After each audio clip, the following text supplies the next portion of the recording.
Hello friends, எல்லாருக்கும் வணக்கம். இந்த வீடியோவில் நம்ம என்ன பார்க்க போகிறோம் அப்படின்னா, இம்ப்ளான்டேஷன் டைமில் கணவனும் மனைவியும் சேர்ந்திருக்கலாமா இல்லையா அப்படின்றத பற்றி தான் பார்க்க போகிறோம். ஸோ இம்ப்ளான்டேஷன் டைமில் சேர்ந்திருக்கிறது சேஃப் தானா அப்படின்ற கேள்வி நிறைய பேருக்கு இருக்கும்.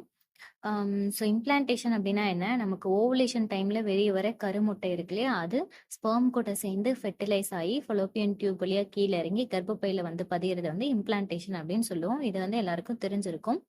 இம்ப்ளான்டேஷன் விண்டோ அப்படின்றது இது எப்போ நடக்கும் அப்படின்னு பார்த்தீங்கன்னா, ஓவலேஷன் முடிஞ்ச 6ல இருந்து 12 நாள்ல நடக்கும்.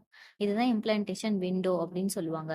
ஸோ இந்த ஓவலேஷன் முடிஞ்சதுக்கு அப்புறம் சேர்ந்து இருக்கலாமா, அப்படி சேர்ந்து இருக்கும்போது பிரெக்னன்சி ஆகிறதுக்கு டிலே ஆகுமா, இல்ல அது இம்ப்ளான்டேஷனை பாதிக்குமா, பிரெக்னன்சி ஆகாதா அப்படின்ற டவுட் நிறைய பேருக்கு இருக்கலாம்.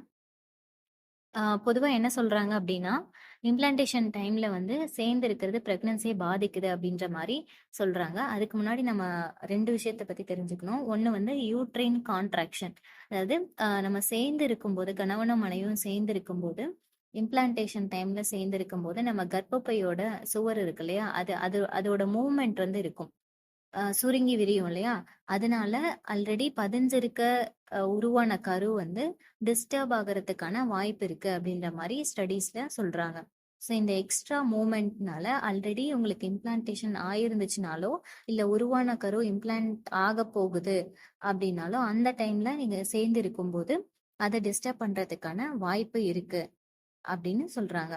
சப்போஸ் ஆல்ரெடி இம்ப்ளான்ட் ஆயிருந்தாலுமே அது டிஸ்பிளேஸ் ஆகிறதுக்கு, வெளியே வெளியே வரத்துக்கு வாய்ப்பு இருக்கு. கர்ப்பப்பையோட சுவர்ல ஒட்டி இருக்க அந்த கரு விலகி வெளியே வரத்துக்கு சான்ஸ் இருக்கு அப்படின்னு சொல்றாங்க. இது ஒண்ணு. 2வது விஷயம் என்ன அப்படின்னா, இப்போ பெண்களோட உடம்புல நார்மலாவே நமக்கு ஆம், நோய் எதிர்ப்பு சக்தின்னு இருக்கும் இல்லையா, இம்யூன் ரெஸ்பான்ஸ் இருக்கும் இல்லையா. ஸோ அந்த இதுல பாத்தீங்கன்னா, இப்போ நமக்கு வைரஸ் இன்ஃபெக்ஷன் அந்த மாதிரி ஏதாவது ஆயிருக்கு அப்படின்னா, நமக்கு ஃபீவர் மூலமா நம்ம உடம்பு அதை எதிர்க்கும் இல்லையா, நோய் எதிர்ப்பு சக்தின்னு சொல்லுவோம் இல்லையா. ஸோ அந்த மாதிரி நம்ம உடம்புல இயற்கையாவே இருக்க அந்த இம்யூன் சிஸ்டம் ஸ்பெர்ம் உள்ள வரும்போது அது ஏதோ ஒரு அந்நிய பொருள் உள்ள வருது அப்படின்னு சொல்லி அது தடுக்க பார்க்கும். ஸோ இதனால நமக்கு இந்த இந்த மாதிரி தடுக்கிறதுனால ஆல்ரெடி இம்ப்ளான்டேஷன் டைம்ல இம்ப்ளான்ட் ஆயிருக்க கருவையும் பாதிக்கிறதுக்கு வாய்ப்பு இருக்கு. இல்ல இப்போதான் இம்ப்ளான்டேஷன் ஆக போகுது அப்படின்னாலும் அதுவும் பாதிக்கிறதுக்கான வாய்ப்பு இருக்கு அப்படின்னு சொல்றாங்க. சரி, இதெல்லாம் சொல்லும்போது இதுக்கான எவிடன்ஸ் இருக்கா, ப்ரூஃப் இருக்கா அப்படின்னு கேட்டீங்கன்னா இருக்கு. 2 ஸ்டடி பண்ணியிருக்காங்க இதை பத்தி. ஃபர்ஸ்ட் ஸ்டடி என்ன அப்படின்னா 2014ல பண்ணியிருக்காங்க. எதுக்காக அப்படின்னா, இந்த இம்ப்ளான்டேஷன் டைம்ல கணவனும் மனைவியும் சேர்ந்து இருக்கும்போது, அந்த விண்டோல இம்ப்ளான்டேஷன் விண்டோல சேர்ந்து இருக்கும்போது அது பிரெக்னன்சி ஆகிறதுக்கான சான்ஸ் அஃபெக்ட் பண்ணுதா இல்லையா அப்படின்றதுக்கான ஒரு ஸ்டடி பண்ணியிருக்காங்க. அதுல என்ன கண்டுபிடிச்சிருக்காங்க அப்படின்னா, யாரெல்லாம் இந்த இம்ப்ளான்டேஷன் டைம்ல, அதாவது ஓவலேஷன் முடிஞ்சு 6ல இருந்து 12 நாள்ல அந்த விண்டோல சேர்ந்து இருக்கும்போது அவங்க கன்சீவ் ஆகிறதுக்கான சான்ஸ் 40% கம்மியா இருக்கு. சேர்ந்து இல்லாதவங்களை விட 40% சேர்ந்து இருக்கவங்களுக்கு கம்மியா இருக்கு அப்படின்ற மாதிரி சொல்லியிருக்காங்க. இது ஒண்ணு. அடுத்தது அடுத்த ஸ்டடி எப்போ பண்ணிருக்காங்க அப்படின்னா 2020ல பண்ணிருக்காங்க. எதுக்காக அப்படின்னா ஸ்டடி 1 பண்ணிருக்காங்க இல்லையா, அது கரெக்ட் தானா, உண்மைதானா அப்படின்னு கண்டுபிடிக்கிறதுக்காக இன்னொரு ஸ்டடி பண்ணிருக்காங்க.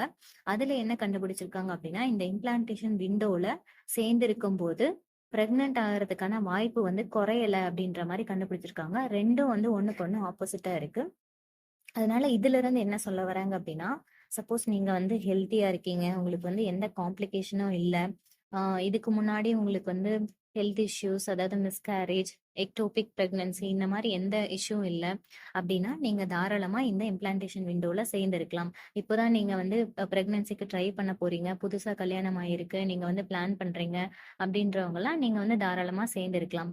சப்போஸ் உங்க டாக்டர் சஜஸ்ட் பண்ணிருக்காங்க இந்த டைம்ல சேர்ந்திருக்க கூடாது, உங்களுக்கு ஆல்ரெடி மிஸ்கேரேஜ் ஆயிருக்கு, இந்த மாதிரி ஹெல்த் இஷ்யூஸ் உங்களுக்கு ஏதாவது இருக்கு, காம்ப்ளிகேஷன் ஆல்ரெடி இருந்திருக்கு, பிரெக்னன்சி காம்ப்ளிகேஷன் இருக்கு, அந்த மாதிரி சமயத்துல அண்ட் இன்னொன்னு என்னன்னா, உங்களுக்கு பிரெக்னன்சி தள்ளி போகுது, உங்களுக்கு பீரியட்ஸ் எல்லாமே ரெகுலரா இருக்கு, நார்மலா கரெக்டா டைமுக்கு பீரியட்ஸ் ஆயிடுவீங்க, ஓவுலேஷன் டைம்ல சேர்ந்துருக்கீங்க, ஓவுலேஷன் டேட் கால்குலேட் பண்ணி ஃபெர்டைல் விண்டோல சேர்ந்துருக்கீங்க, ஆனாலுமே உங்களுக்கு பிரெக்னன்சி தள்ளி போகுது, என்னன்னு தெரியல, ஏன் பிரெக்னன்சி தள்ளி போகுதுன்னு தெரியல அப்படின்றவங்களுக்கு, சப்போஸ் நீங்க அந்த இம்ப்ளான்டேஷன் விண்டோல ஓவலேஷனுக்கு அப்புறம் சேர்ந்து இருக்கிறவங்களா இருந்தா, உங்களுக்கு பிரெக்னன்சி தள்ளி போகும்போது நீங்க அத அவாய்ட் பண்றது நல்லது.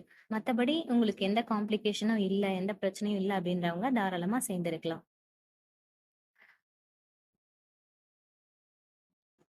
ஓவலேஷனுக்கு அப்புறம் இம்ப்ளான்டேஷன் நடக்கிறதுக்கான சக்சஸ்ஃபுல்லா நடக்கிறதுக்கு நம்ம என்ன பண்ணலாம் அப்படின்னா, ஹெல்தி ஃபுட் எடுத்துக்கணும். ஹெல்தி ஃபுட்னா என்ன? ஃப்ரூட்ஸ் எடுத்துக்கணும், வெஜிடபிள்ஸ் எடுத்துக்கணும், ஃபைபர் அதிகமா இருக்க ஃபுட் எடுத்துக்கணும்.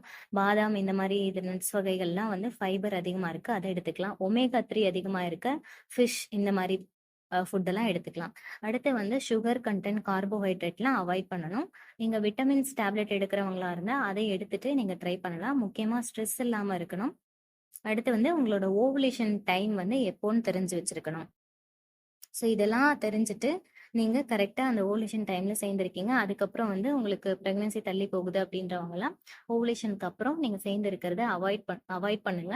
ஸோ இந்த வீடியோ பார்த்த எல்லாருக்கும் ரொம்ப நன்றி. நம்ம சேனலை சப்ஸ்கிரைப் பண்ணலன்னா பண்ணிக்கோங்க. ஏதாவது டவுட் இருந்தா கமெண்ட்ஸ்ல கேளுங்க. தேங்க்யூ.